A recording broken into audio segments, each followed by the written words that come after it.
All right, hey folks, welcome back to Dustin Disc. I know it has been quite some time, depending on when you watch this, on when I put out a new video. But honestly, the weather has been really bad. We even had a tropical storm come through. And I've just been really busy with like my esports stuff, so I haven't really had time to play. But I have a really special video for you today because we're out here at Graham Creek.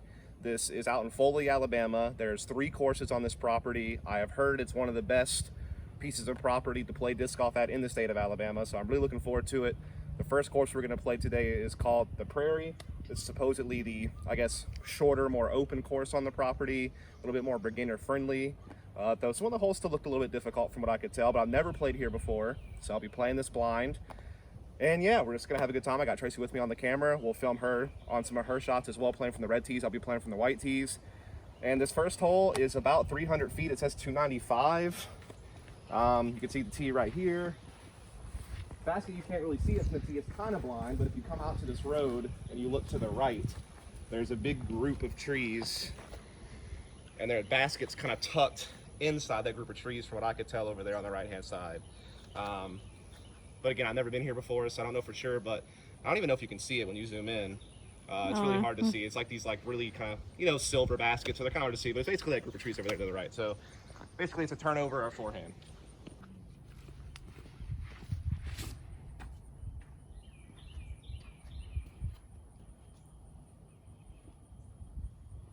I have no idea if that's good or bad, so we'll find out together. So here's the red tee that Tracy's throwing from, and you can see the basket maybe a little better inside that group of trees. I don't know, it's still kind of hard to spot. So Tracy can either go straight at it, sort of, or she could go to the right-hand side of the Y tree, but I think she's just gonna go straight at it. It's kind of her more comfortable shot. Ooh! That's a great throw from Tracy. We're going to play the road as inbounds because I have no idea. But that was a really good throw. She threw it pretty much as far as she needed to. It's just Tracy's like kind of backhand only right now, so making disc go to the right is something she's still working on. But that was a good throw, nice and straight. All right, so I actually got a little bit past pin high, so I guess I threw maybe like 305, 310 off the tee with the forehand. So that was good. I just needed something more stable because I needed to flare more right towards the basket. But now I have a good idea if I play here in the future. I know there's a tournament coming up called like the Meltdown. There's a lot of tournaments that happen at this property, so it's definitely one of the more popular ones. So first putt of the day, haven't worn up any putts yet. See what we can do. It's a little windy today too.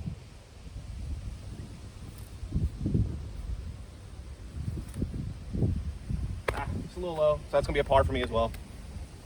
All right, so now we're at hole 2. It says it's about 260, 270. The basket's basically straight ahead, but it's obviously guarded by some trees in the center of the fairway. It looks like you have 2 real options on this hole from what I can just tell from my first time being here. Obviously, you could kind of throw just a basic like putter or mid-range through this right side gap over that little stump and just have it fade in left. It's probably the safest play, especially if this road's considered OB, which I would imagine it probably is. And then, or you could throw a forehand over those tires and then have it come in, crash to the right. So it kind of gives you your options, whether you're comfortable with the backhand or forehand.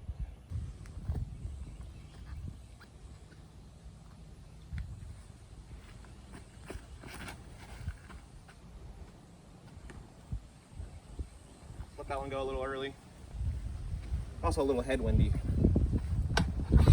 All right, so Tracy's on the red tee. This is about apparently 180-ish feet. The basket's still straight ahead. Gonna try to aim to the right and have it come back left. And she's done exactly that. Ooh! Parked? I hope I caught that on film. I'm not the best camera person, but she threw a perfect little spike hyzer right through that gap and landed, I mean, really near the basket. Really well done. So once again, Tracy has unfortunately kind of found herself behind a tree, but she's not too far away, maybe like 30 feet.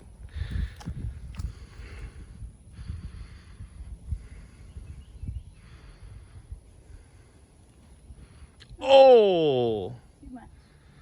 That's that headwind lift. Like I said, it's definitely pretty windy out here, so headwind's gonna lift that putt, and unfortunately that's what that did. So she'll be able to still get her par though, and I'm right there.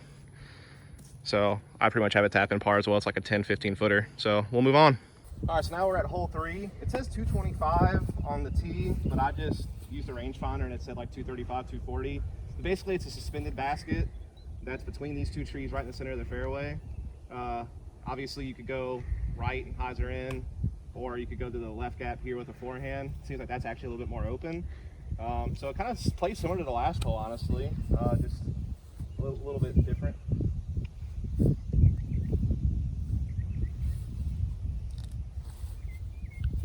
Got a little left to right.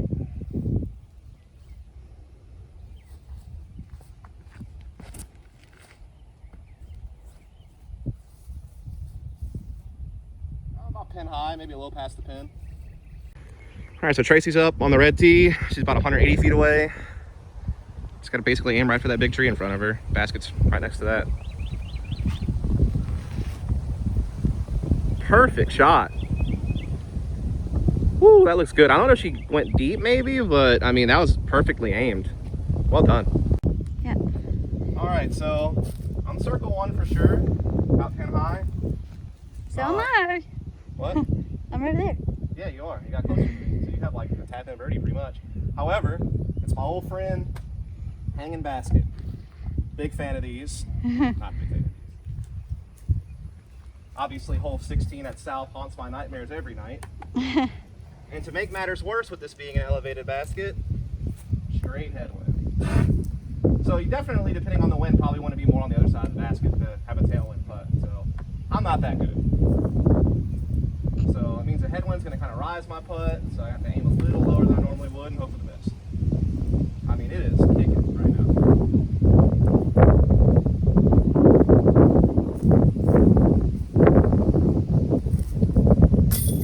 Oh man.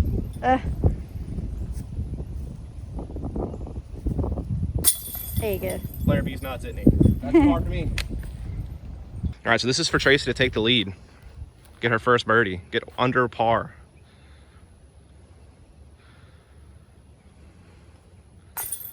She's absolutely choked. Do it again. A little player B action. Well, I mean, that wasn't even your putter, so it is what it is. Pars for both of us again. All right, so now we're at hole 4. It is 370-ish feet, 375. It is wide open, dead straight ahead. Literally just, I mean, it's the most open hole you'll probably ever see in your life. The problem is, it's really windy. So even though it's really open, I don't think I have the distance to get 375, especially in a lot of wind. Even without wind, 375 would be really tough for me to hit. And get to par 3. Little right to left. Yep. I'm gonna get something shot.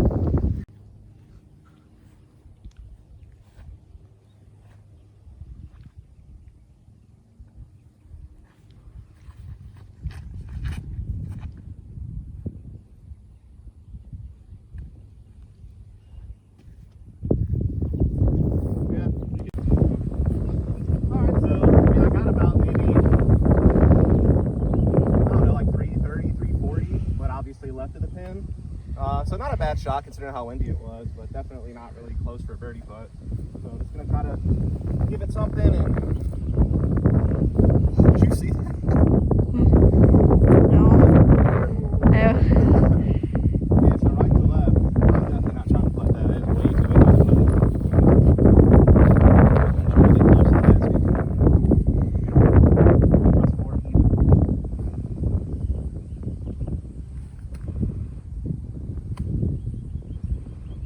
Right next to the basket for par. Okay. All right, so now we're on hole 5. It's very similar to the last hole, except longer. So it's 425-ish feet. It's a par 4 though this time. It's between the 2 big trees, way out there. Again, super open field, pretty windy. Yeah, but at least with it being a par 4, it's a little bit more forgiving. Gives you a chance if you can, you know, get up like 300 feet. You know, have like a little chip shot approach and have a chance to still get your birdie. So, see if we can do it.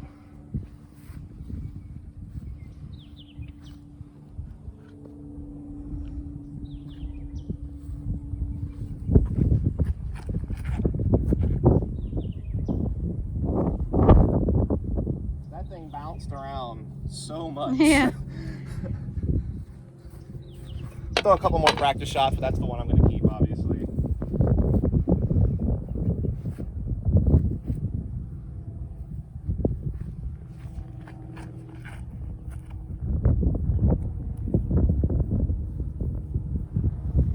Once again, just getting wrecked by this headwind. All right, Tracy's up. Hers is like 360 off the red tee, but again, still pretty far.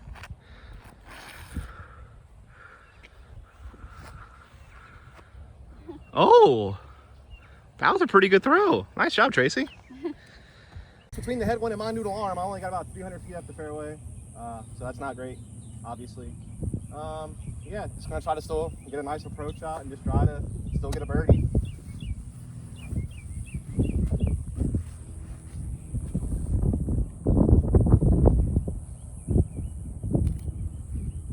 We got like a little swirly wind going on here.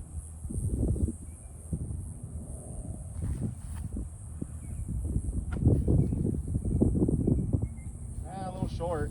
Gonna be a tester for birdie. So just to make myself feel better, I threw this disc from the red tee, which again was like 360 or so from the basket. And I actually got pin high into the headwind with that. So, you know, every now and then I actually get a decent throw in there. But unfortunately, I have a tester for my birdie putt up here off the white tee. All right, so here's my birdie putt. Got this kind of tree in my way a little bit. And again, I'm like maybe 25, 30 feet away. So not a gimme by any means.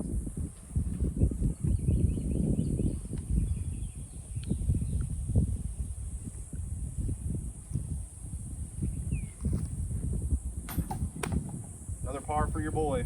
All right, folks, we're at hole 6. It's about 270. It's pretty much dead straight ahead from what I can tell. I mean, just obviously some trees certainly are on the way. You have to hit a gap a little bit, but it's pretty generous. Not like a super wooded shot or anything like that. I'm just gonna try to, I don't know, do something good.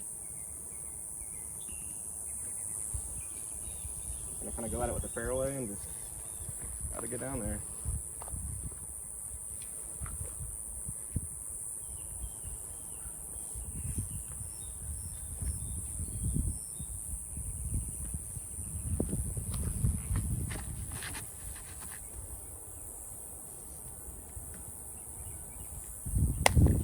All right, so here I am, pretty far away for a birdie. And I'm gonna level with you, I'm really frustrated because for some reason, every backhand I do, the disc comes out like way earlier than anticipated. And I've tried everything I can to fix it. I've done countless hours of field work and throwing into a net and having people look at my form, even had a lesson with the local pro, and I still cannot not release a disc early on the backhand.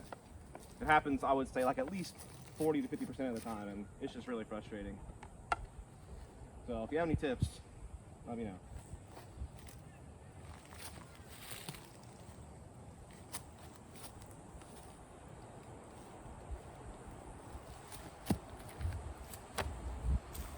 Be a par.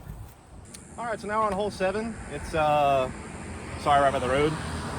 It's like 220, 230 feet. You can either go left side with the forehand, or you can go right side with the backhand hyzer, or I guess you could go right up the middle, but that seems like the hardest of the 3 options.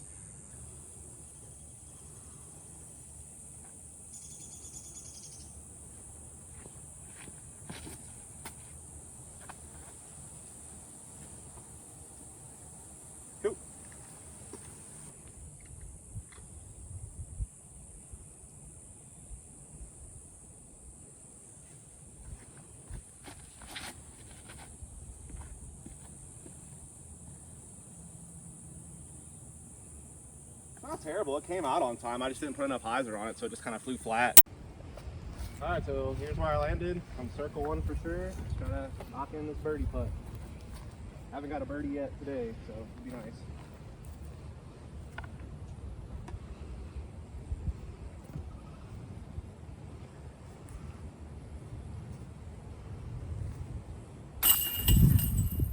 Finally.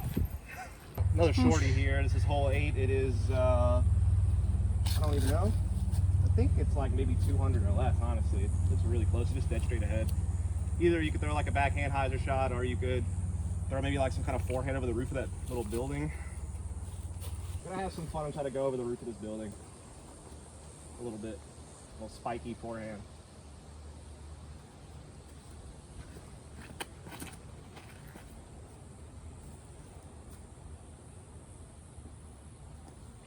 Perfect.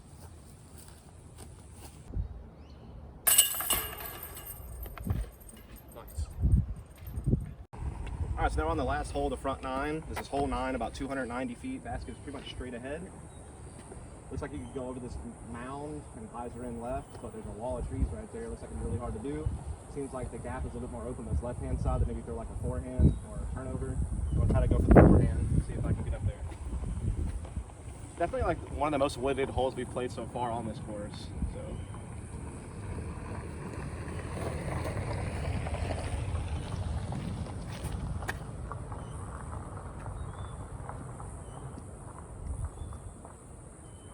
Well, I threw the right line, but I don't think I got far enough.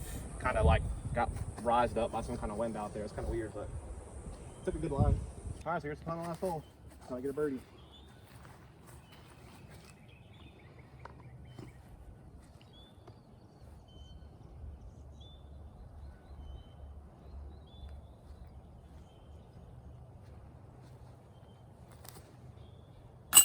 Woo.